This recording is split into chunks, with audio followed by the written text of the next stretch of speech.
Oke, kembali lagi di channel saya. Makasih buat kalian yang sudah nonton video ini. Kali ini kabar terbaru, katanya Sudirman ditemukan meninggal. Wah, di lapas ya, karena disiksa. Wah, apakah benar berita ini? Coba kita tonton video ini selengkapnya ya. Sebelum kita ke video, ya bantu subscribe di channel saya belum subscribe. Tidak tunggu lama, kita ke video langsung. Let's go. Informasinya justru tidak masuk daftar dalam pemeriksaan ketujuh terpidana. Jadi sebetulnya Sudirman itu ada di mana? Apakah masih ada atau tidak? Kan akhirnya saya berpikir buruk. Kenapa tidak muncul nama Sudirman? Mau tahu nggak kenapa kasus Dina ini yang sebenarnya adalah kasus Waka, tapi sama Rudiana diciptakan seolah ini kasus pembunuhan? Mau tahu? Karena Rudiana nggak mau ketempuhan atau kena denda oleh keluarganya si Tina. Karena meninggalnya si Tina itu jelas-jelas diakibatkan oleh kelalaian anaknya. Makanya dibuatlah skenario seolah ini kasus pembunuhan. Gitu ya teman-teman ya. Nah, biar teman-teman paham. Bisa juga. Oke, Basin paham ya. Setelah sebelumnya Markas Gendut memeriksa 7 terpidana, lalu dilanjutkan dengan pengembangan, ada pemeriksaan saksi-saksi yang berjumlah 22 sampai 27 orang. Lalu berlanjut dengan pemeriksaan dan memintai keterangan dari Bapak Direktur yang sebelumnya manajer. Kurang lebih sudah 3-4 hari. Maka kita lihat apakah apa yang dilakukan oleh Markas Gendut efektif atau tidak.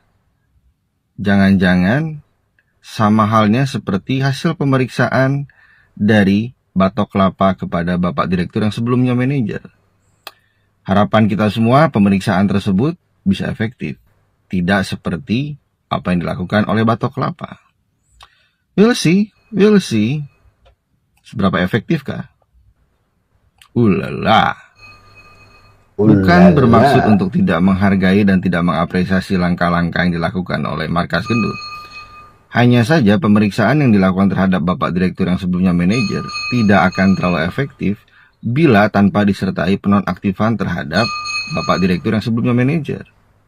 Karena mau tidak mau, meskipun jabatan yang dimiliki oleh Bapak Direktur yang sebelumnya manajer tidak tinggi, namun kita bisa melihat kuasa apa yang bisa dilakukan oleh Bapak Direktur yang sebelumnya manajer.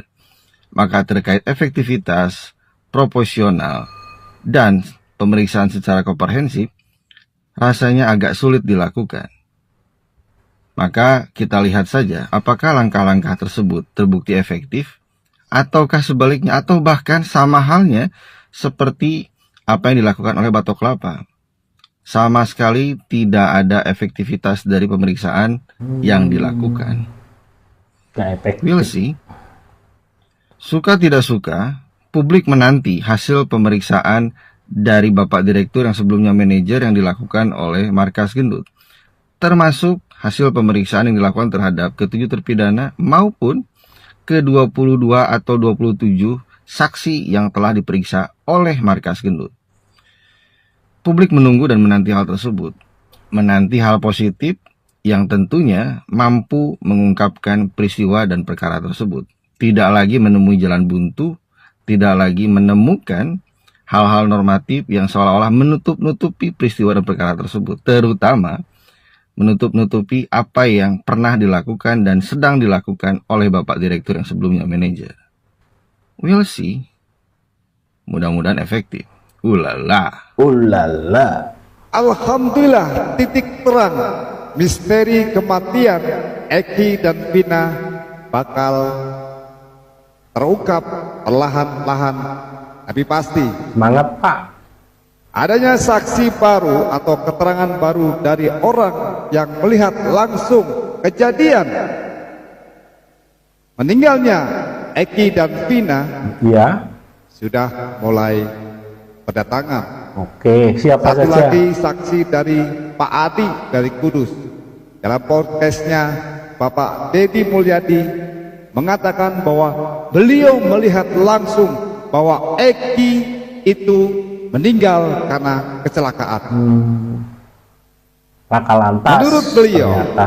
saat itu Eki sedang mengendarai motornya dengan kecepatan yang tinggi. Zigzag Pak. Dia dibonceng oleh Vina, Gitu yang Pak. kemudian dia mengendari dengan berbelok kanan kiri, kemudian standing ke atas, dan begitu standing turunnya itu dia oleng tidak imbang, kemudian membentur trotoar tengah jalan, kemudian Eki terpental dan membentur tiang lampu. Lalu kemudian juga Vina juga tersungkur ke depan. Semuanya terjadi dengan begitu cepat. Hal itu juga sinkron dengan keterangan baru-baru ini, yaitu dari Pak Ismail yang juga menyaksikan langsung kejadian tersebut. Dalam podcastnya Pak Deddy Mulyadi mengatakan bahwa Pak Ismail juga mengatakan bahwasanya saat beliau mau melakukan lamaran kepada lamaran untuk anaknya, anak angkatnya, kemudian beliau tidak sengaja lewat dan melihat kejadiannya, bahwasanya Eki dalam mengendarai itu seperti orang mabuk, lalu standing, dan begitu menurunkan motornya tidak seimbang, lalu berbelok ke kanan dan membentur trotoar tengah jalan, kemudian Eki terhempas membentur tiang listrik. Kejadian itu begitu cepat, dan memang itu juga sesuai dengan keterangan dari Mbak Widi dan Mbak Mega yang mengatakan bahwasanya pada pukul 22.05 itu Vina masih sempat melakukan komunikasi bertelepon, dan di situ juga berdasarkan keterangan Mbak Widi, Vina kondisi lagi bersenang-senang, artinya lagi bersukaria karena Vina sudah kembali kepada Eki. Artinya waktu saat itu tidak ada ancaman, tidak ada ketakutan, tidak ada intimidasi saat itu. Lalu kemudian pada menit 18 berhentilah telepon itu, kemudian dihubungi kembali sama Mbak Mega pada sekitar pukul 22.30 menit. Sudah tidak ada komunikasi lagi.